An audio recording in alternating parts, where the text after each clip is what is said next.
की देखो शान, बच्चा बच्चा है कुर्बान, हमारे नबी की देखो शान, बच्चा बच्चा है कुर्बान, हमारे नबी की देखो शान, बच्चा बच्चा है कुर्बान, हमारे नबी की देखो शान। तो 12 रबीउल अव्वल का जुलूस निकल रहा है, जैसे कि आप देख रहे हैं, बहुत ही शांतिपूर्ण तरीके से, बहुत सौहार्दपूर्ण तरीके से। और आज तो कई जुलूसों का जो है इससे पहले आवागमन हुआ है। जगन्नाथ जो है गणेश जी का भी जुलूस निकला था। इंस्पेक्टर साहब हैं, पूरा इन्होंने संभाल रखा है। इंस्पेक्टर साहब, कैसा रहा आज माहौल? यहाँ पे सब कुछ शांतिपूर्ण चल रहा है। हाँ, बाराबंकी देवा महादेवा की धरती है। सब सकुशल, सभी लोग बढ़िया व्यक्ति हैं यहाँ के, और शांतिपूर्ण खुशी के माहौल में सब त्यौहार मनाए जाते हैं। जी। ये बहुत अच्छी बात, बाराबंकी की परंपरा बहुत अच्छी है। इसके लिए मैं सभी को धन्यवाद देता हूँ। इससे पहले एक और जुलूस निकला और वो भी बहुत अच्छे ढंग से निकला। उसकी टाइमिंग क्या रखी गई थी? सभी लोगों की सहमति से जो सबने निश्चित किया वही टाइम रखा गया, और उसमें सभी पक्ष सहमत थे। इसी प्रकार शांतिपूर्वक सकुशल संपन्न हुआ जो भी पर्व था। तो साहब, कितनी व्यवस्था, आप सुरक्षा व्यवस्था किस तरीके से रखी गई है? कहाँ कहाँ पे चेकिंग लगा दी गई है? रास्ते जो बड़ी गाड़ियाँ उनको रोक दिया गया है? हर जगह पहले से तय था कहाँ से क्या डाइवर्जन करना है, किसी को दिक्कत भी ना हो और हमारे त्यौहार भी सकुशल संपन्न हो। इसलिए संपूर्ण व्यवस्था हमारे कप्तान साहब के निर्देशानुसार की गई है। ये जुलूस फजलुर रहमान पार्क से 3 बजे निकाला गया और बड़ी शांतिपूर्वक जो है आप देख ही रहे हैं, सब माशाल्लाह बड़े अदब व एहतराम के साथ जुलूस में शामिल हुए हैं और हुजूर पाक मोहम्मद रसूलुल्लाह सल्लल्लाहु अलैहि वसल्लम को जो है अपनी मोहब्बत का इजहार पेश कर रहे हैं। आज 12 रबीउल अव्वल है और इस्लाम के जो प्रॉफिट हैं, पैगंबर हैं, हज़रत मोहम्मद मुस्तफ़ा सल्लल्लाहु अलैहि वसल्लम, उनकी यौम पैदाइश है। और कहा जाता है कि आज ही के दिन उनकी वफ़ात भी हुई थी। बाराफात पे हमेशा से कदीमी जुलूस निकलता है, बाराबंकी के अंदर वो निकल रहा है। वो पैगंबर जो नबी करीम सल्लल्लाहु अलैहि वसल्लम इस्लाम के आखिरी पैगंबर हैं, और उनके वक्त में कहा गया कि इस्लाम कंप्लीट हो गया है। हमारे साथ जो क़यादत कर रहे हैं मौलाना साहब हैं, हम आपसे पूछेंगे कि आज का जुलूस का क्या मकसद है कारी साहब, और उसका क्या पैगाम इसके ज़रिए दिया जा रहा है? जी, आज के ये जुलूस का पैगाम ये है कि दरअसल हम दीन इस्लाम के मानने वाले हैं, और इस्लाम के माने ही होता है सलामती के, और ये दीन इस्लाम सलामती का ये दर्स देता है। और आज के इस जुलूस से हम अमन व भाईचारगी और सलामती का पैगाम देने के लिए निकले हैं कि अखुवत और भाईचारगी और मुल्क से हमदर्दी, सच्ची अखुवत, ये हम लोगों को जो दीन इस्लाम सिखाता है वो उसी पर हमें अमल करना चाहिए। ये पैगाम है इस जुलूस का। जो मोहम्मद साहब थे वो रहमतुल आलमीन थे, पूरे आलम के ऊपर वो रहमत बनकर आए थे। तो नमाज रोज़ा जो है वो तो एक हिस्सा है इंसान का, लेकिन उनका जो असली मैसेज है कि आपको किसी की अमानत में ख़यानत नहीं करनी, कभी झूठ नहीं बोलना है, इस तरीके के कैसे मैसेज हमारी नई नस्ल तक पहुँचेंगे और आप लोग क्या उसके लिए कोशिश करते हैं? सबसे पहले अल्लाह रब्बुल इज़्ज़त ने अपने प्यारे नबी सल्लल्लाहु ताला अलैहि वसल्लम को यही मुखातब करके फरमाया है कि वमा अरसलनाका इल्ला रहमतल लिल आलमीन, ऐ महबूब हमने आपको सारे आलम के लिए रहमत बना करके भेजा है। और दूसरी जगह, एक जगह अल्लाह रब्बुल इज़्ज़त ने फिर फरमाया इन्नका अला खुल्क़िन अज़ीम, ऐ महबूब आपका अखलाक अज़ीम शान है। लिहाजा हमारे सरकार दो आलम सल्लल्लाहु अलैहि वसल्लम अपनी हयात ज़ाहिरी में सभी को अमनो, शांति और भाईचारगी का पैगाम देते रहे, और अखलाक का इतना मुजाहरा किया कि अपने गैर भी जो थे उस वक्त, जो आपको नहीं मानते थे, वो भी आपकी मतलब जो है मोहब्बत की कसम खाया करते थे। लिहाजा इस पैगाम से हम लोगों को जो मतलब हमारे नबी ने फरमाया है, इस जुलूस के तहत हम लोग यही समझाना चाहते हैं कि जहाँ तक के हो सके झूठ, ग़ीबत, चुगलखोरी और किना, एक दूसरे के लिए नफ़रत अपने दिलों में जो आप रखते हैं, बिल्कुल कतई इसको निकालना है। और कहीं से भी हमारे दीन इस्लाम में कहीं से नफ़रत का कोई मामला ही नहीं है। हर सिर्फ मोहब्बत ही मोहब्बत है। लिहाजा मोहब्बत, अखुवत, भाईचारगी यही लेकर के हमको चलना है, और जो हमारे नबी ने पैगाम दिया है उस पैगाम को हमें पूरी मतलब रूए ज़मीन पर फैला देना है। एक आखिरी सवाल चलते चलते आपसे करेंगे कारी साहब कि मुल्क के लिए जो इंसान है, जो भी इंसान है, उसका क्या जज्बा होना चाहिए? मुल्क के लिए जज्बा इस अंदाज से होना चाहिए कि अगर जान से हो, माल से हो, वो जिस तरह से भी हो अपने मुल्क पर कुर्बान हो जाना चाहिए। बल्कि हम इसे कहते भी हैं, गुल लचकती हुई डाली में हिला करते हैं, एक डाली में कई फूल खिला करते हैं, आओ हम भी खिलें बाग़ वतन में, अपने एक डाली में कई फूल खिला करते हैं, और होंगे और जो होंगे, और जो डरते हैं तीर और खंजर से, हम तो खंजरों से ज़ख्मों को सिया करते हैं। लिहाजा हमें चाहिए कि हक़ मोहब्बत का हम इस तरह अदा करते हैं कि मुल्क को मिल्लत के लिए जान दिया करते हैं। आज मोहब्बत का दिन है, पैगाम का दिन है, और ये हम सब देखते हैं, सारे लोग यहाँ पे इकट्ठे हैं। वसीम राइन साहब भी हैं, ताज बाबा भी हैं, सारे लोग एक साथ हैं। ताज भाई ये बताइए कि जुलूस थोड़ा देर से निकला, और कहाँ से निकला, कहाँ तक जाएगा, क्या है? फजल रहमान पार्क से हर साल की तरह जैसे निकलता है। आपसी रवायत जो देवा महादेवा की रही, गणेश चतुर्थी की आज पूजा थी। हमारे सदर साहब अब्दुल एडवोकेट सेक्रेटरी साहब ने और तमाम सम्मानित लोगों ने ये तय पाया, 3 बजे जुलूस उठाया कि आपसी भाईचारा जो बाराबंकी की रवायत रही है, वो आपसी भाईचारा मोहब्बत का पैगाम देने के लिए हमारे नबी ने जो पैगाम दिया है, उस पैगाम पे आज हम सब लोग चल रहे हैं। फजल रहमान पार्क से निकला है घंटाघर, धनोकर पे तकरीर होगी, बेगमगंज छाया होते हुए राजकमल, पीर बटावन, फजल रहमान पार्क 9:30 बजे रात में समाप्त होगा। क्या नाम है? मोहम्मद हसन। मोहम्मद हसन, आज किसका जन्मदिन है? आज सरकार मुस्तफ़ा सल्लल्लाहु अलैहि वसल्लम का जन्मदिन है। यस। और इनके ऊपर कौन सी किताब नाजिल हुई, पता है तुम्हें? कौन सी किताब? जी कुरान। कुरान। और मोहम्मद साहब के टाइम में जुमे की नमाज पहली बार पढ़ी गई है, पता है तुम्हें? जी। क्या? नहीं पता है? अच्छा, कुरान पढ़ते हो? जी। कुरान क्या मैसेज देता है? कुरान हमको दीन सिखाता है और अच्छे रास्ते पर चलने।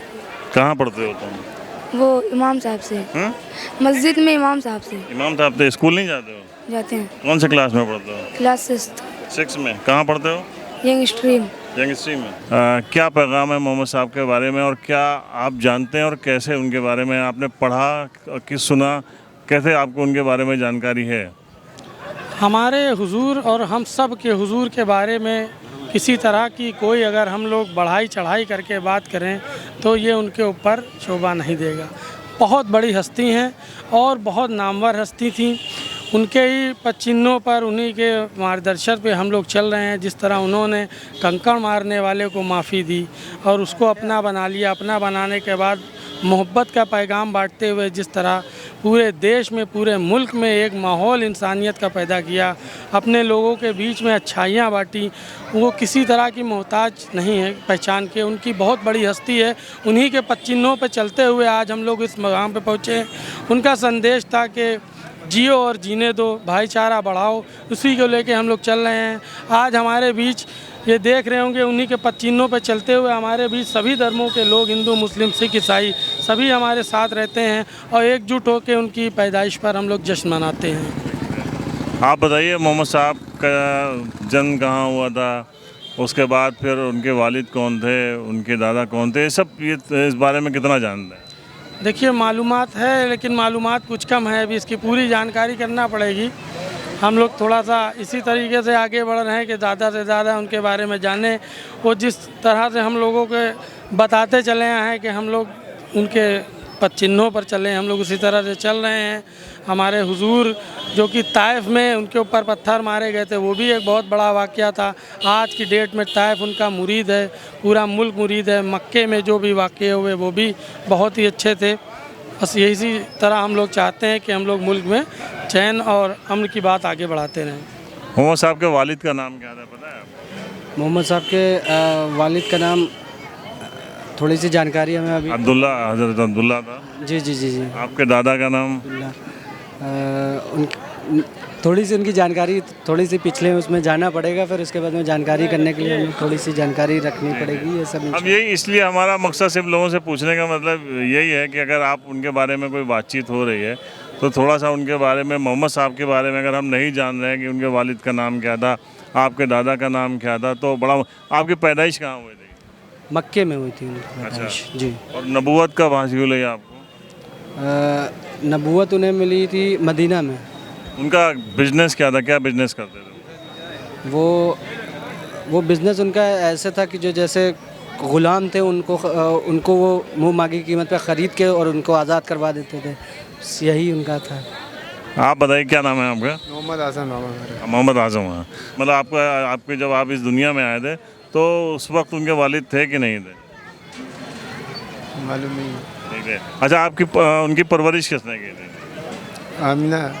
आमिना। आमना उनकी माँ का नाम था, उनकी माँ का नाम था और उनके दादा ने उनके परवरिश करी थी और बाद में उनके चचा ने उनकी परवरिश की थी। तो ऐसे बहुत सारी छोटे छोटे वो हैं जिनके बारे में हम लोगों को जानना चाहिए। आप क्या कितना जानते हैं मोहम्मद साहब के बारे में? बस थोड़ा बहुत जानते हैं। क्या जानते हैं आप?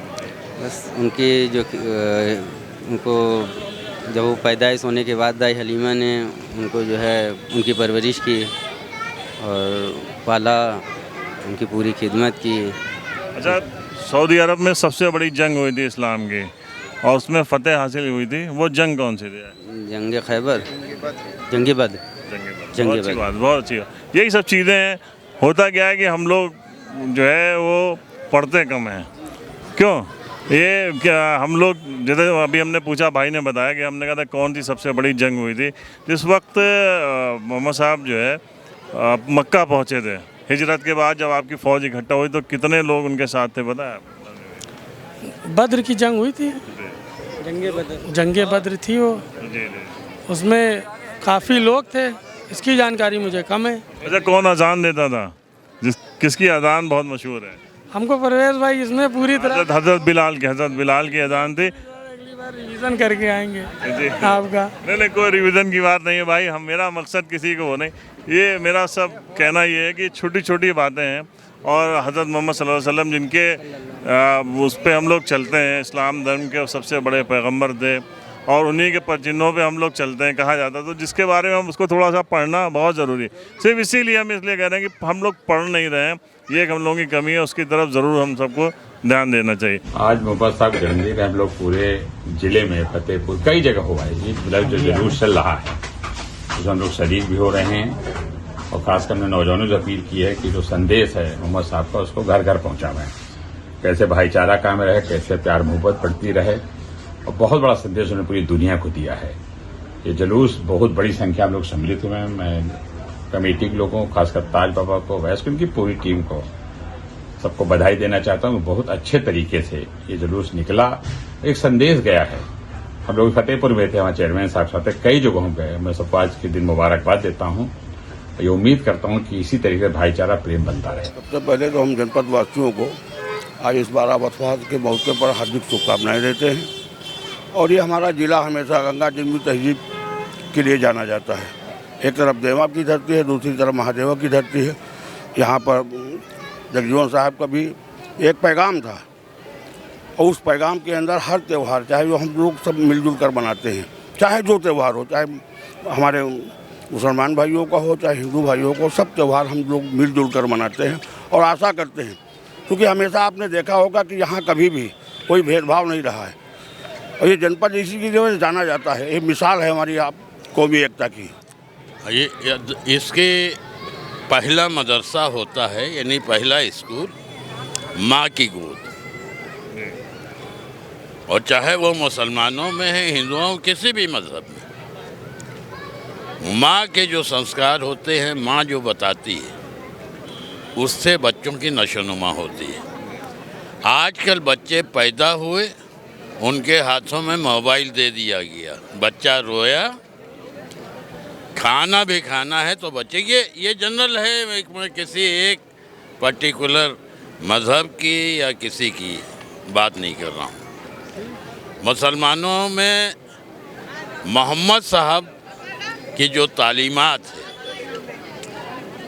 जो आपको अल्लाह पाक ने मैसेंजर ऑफ गॉड, अल्लाह ने मैसेंजर, उनको जिसको कहते हैं दूत हिंदी में,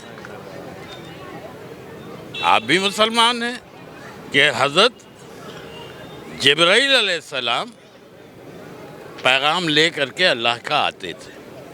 उससे पहले जितने भी अंबिया आए हैं, रसूल आए हैं, और 3 लाख से ज़्यादा, 3,24,000 कहे जाते हैं, उसमें ना मोहम्मद साहब ने, ना वो जो मैसेज है, वो सारे के सारे आए थे इंसानियत का पैगाम देने। मोहम्मद साहब ने वही पैगाम दिया।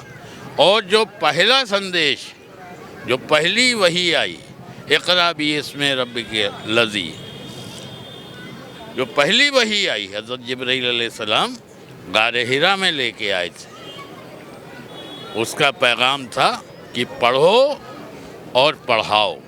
तो ये अखलाक सबसे बड़ी चीज़ है, इंसानियत सबसे बड़ी चीज़ है, जिसका मैसेज मोहम्मद साहब ने दिया था। मैसेज बस यही है कि हम तमाम पूरी दुनिया में मोहम्मद साहब के पैगाम को बढ़ाया गया और पूरी दुनिया उनके हर बात से सहमत है, चाहे जिस फ़िरके के लोग हों, चाहे जिस मज़हब के लोग हों। बड़े बड़े मैंने देखा है विद्वान शंकराचार्य मोहम्मद साहब की तारीफ़ करते हैं। तो हम मुसलमान भाइयों से भी अपील करना चाहते हैं कि जुलूस के अलावा ज़ाती ज़िंदगी में भी मोहम्मद साहब की कही हुई बातों को अमल करें, आपसी भाईचारे को बनाएं। और आपको अब वो वक्त आ गया है कि हर वक्त अब अबीलों का लश्कर नहीं आने वाला है। आपको आपसी भाईचारा बनाना है और हर मौके के ऊपर अपने बच्चों को तालीम ज़रूर दें। तालीम जब होगी तो मोहम्मद साहब के बारे में जानेंगे, जबकि मोहम्मद साहब ने कहा है, सिर्फ किसी चीज़ के लिए कहा है तो तालीम के लिए कहा है कि तालीम के लिए अगर आपको चीन जाना पड़े तो आप ज़रूर जाएं, तालीम हासिल करिए। आज मोहम्मद साहब का जन्मदिन है। हिंदुस्तान ही नहीं बल्कि दुनिया में मानवता, भाईचारा, एकता और विशेष तौर पे अहिंसा के रास्ते को मोहम्मद साहब ने बताया है। इसी की मिसाल है आज हम अपने जनपद में, भाई हमारे मुसलमान भाई यदि जुलूस में चल रहे हैं तो हम हिंदू भाई हमारे चेयरमैन साहब सुरेंद्र वर्मा जी हम स्वागत के लिए खड़े हैं और हम दुआ करते हैं कि हम उनके बताए हुए रास्ते पर अपने जीवन में चलते रहें और पूरी समाज को यही रास्ता दिखाते रहें। कभी भी इस्लाम ने ये नहीं सिखाया है कि हम हिंसा के मार्ग चलें या कोई गलत काम करें। लोगों ने तोड़ मरोड़ करके ज़रूर पेश किया जाता है, लेकिन हम जानते हैं कि हर धर्म का एक ही मकसद होता है, एक ही उसका अर्थ होता है कि इंसानियत और इंसान, विशेष तौर पे एकता का पैगाम।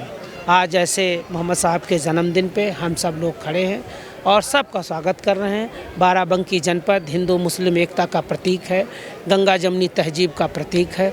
आप खुद साजी विरासत के माध्यम से इस जनपद को लगातार संदेश देते रहते हैं कि हम सब एक हैं और एक होकर के ही आगे बढ़ेंगे। इसी उम्मीद के साथ हम सब लोग खड़े हैं और सबका स्वागत कर रहे हैं। एक बार यही जो जुलूस निकलता है इसके सरबराहों से हमारी बात हुई। हमने कहा देखिए अल्लाह के रसूल रहमतुल लिल आलमीन बनकर दुनिया में आए, रहमतुल लिल मुस्लिमीन नहीं थे। अगर रहमतुल लिल आलमीन थे यानी उनका सब पे रहमत थी, तो हम ये चाहते हैं कि जुलूस जो ये निकले तो ये इस शक्ल में निकले। अक्सर होता है कोई गली में बहुत सी कोई जरूरतमंद औरत है, खड़ी है, घंटों से उसे निकलना है, वो बेचारी जा नहीं पा रही, कोई बीमार है वो जा नहीं पा रहा है। तो हमने कहा आप अपने ऐसे वॉलंटियरों को लगाइए कि थोड़ी देर के बाद वो रास्ता जो गली है उसको छोड़ दें, या फिर आप जो है डीएम से ये बात करिए कि हमारा जुलूस आधे रास्ते पे निकलेगा और आधा रास्ता खाली रहेगा, यानी कोई तकलीफ ना हो। तब ये लगेगा कि हाँ ये है अल्लाह के रसूल के मानने और चाहने वाले। यही हमारा पैगाम है कि आप इंसानियत का पैगाम लोगों तक पहुंचाएं। और एक और मोहम्मद साहब ने कहा था कि आपको अपने बच्चों को एजुकेट करना पड़ेगा, भले चीन तक जाए। उस जमाने में चीन की जो अरब से दूरी थी वो बहुत, तो एजुकेशन कितनी इम्पोर्टेंट है। तालीम के लिए आपने ये बताया कि हर माँ बाप के लिए इतना ज़रूरी है, अगर आप एक हदिया जो उनके लिए सबसे अच्छा गिफ्ट है वो उनको आप अच्छी तालीम दे दीजिए। तालीम से इंसान जो है इंसान बनता है, उसे अच्छे बुरे की तमीज़ होती है, उसको कोई बेवकूफ़ नहीं बना पाता। इसके लिए हमें ज़रूरी ये है कि हम अपने घरों में सबसे पहले अपनी माँ की जो गोद होती है वो बहुत बड़ी तालीम गाह है। हमें उन लोगों को इस तरीके से करना चाहिए कि अपने बच्चों की, बाप को ये चाहिए कि अपने बच्चों के साथ एक दोस्त की हैसियत से वो अपनी ज़िंदगी गुजारे। अगर आप उनको अपना दोस्त नहीं बनाएंगे तो फिर ख़राब लोगों को अपना दोस्त बना लेंगे। तो हमें चाहिए कि शुरू से उनके ऊपर मेहनत की जाए और अच्छे इंसान बन करके हम लोग इस दुनिया में रहें, और हम जिस मुल्क में रहें उस मुल्क के वफादार बन करके रहें। लोग कहें कि साहब ये मुसलमान हो, ये मोहम्मद साहब के मानने हो चाहने वाले। यही हमारा पैगाम है।